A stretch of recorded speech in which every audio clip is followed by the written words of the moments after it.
yazmışdı bir xanım ki, evlənmək istəyirdim və xüsusən də ki, qohumlarımdan bir çox gözəl əxlaqlı bir gənc var idi.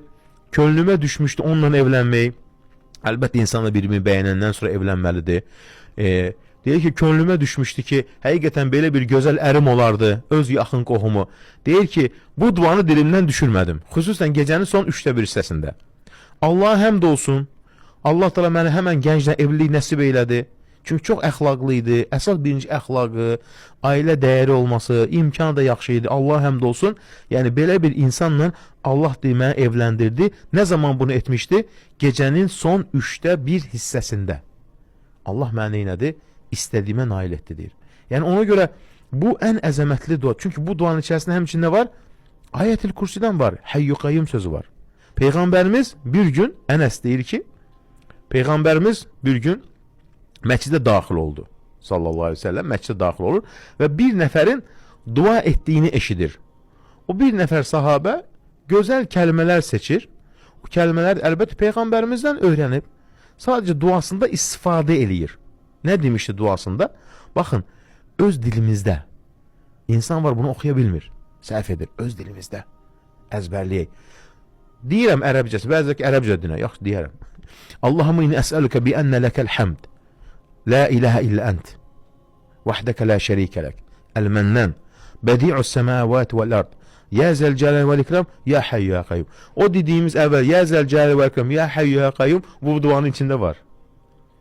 Allahım sənə yalvarıram. Bax öz dilimizdə. Həmd sənədir. Həmd sənə məxsusdur. Həmd sənədir. Görürsən Allaha bu duada nə var? Allah həmd sənə etdi. Hansı dua qəbuldur? O duada Allaha çoxlu həmd sənə var. Tərifləyirsən. Allahım sənə yalvarıram. Həmd sənə məxsusdur. Səndən başqa ibadətə layiq haqq məbud yoxdur. La ilahe kəlməsi. Sən lütf edən, yeri göyü icad edənsən. Sən lütf edən, yeri göyü yaradansan. Yəni orada deyir ki, bədi'us səmavati vəl ard. Bədi sözü yəni icad edən, bənzərsiz yaradan, bənzəri olmayan. Allahın yaratdığı bu məxluqatın bənzəri var kainatda, yoxdur. Bir göydə onu Allah yaradıb. 7 səma üst-üstə. Allahım sənə yalvarıram. Həm sənədir. Onu ki təkrar edən dinləyicilərimiz yazsınlar.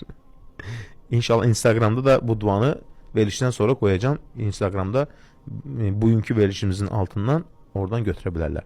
Allahım sənə yalvarıram. Həm sənə məxsusdur. Səndən başqa ibadətlə haqq məbud yoxdur. Ey lütf edən, yeri göyü icad edən. Ya zəlcələli və ikram, ya hayyu ya qayyum. Onu siz öz dilimizdə də deyin. Çünki ya hayyu ya qayyum hər kəs bilir. Ya zəlcələli və ikram bizim dinləyicilər hamısı əzbərləyib. Yəni ya zəlcələli və ikram nə deməkdir? Ey ucalı və kəramət sahibi. Ya hayyu ya qayyum nə deməkdir? Ey əbədi yaşayan, ey qayyum olan, sənə yalvarıram. Peyğəmbərimiz eşidir.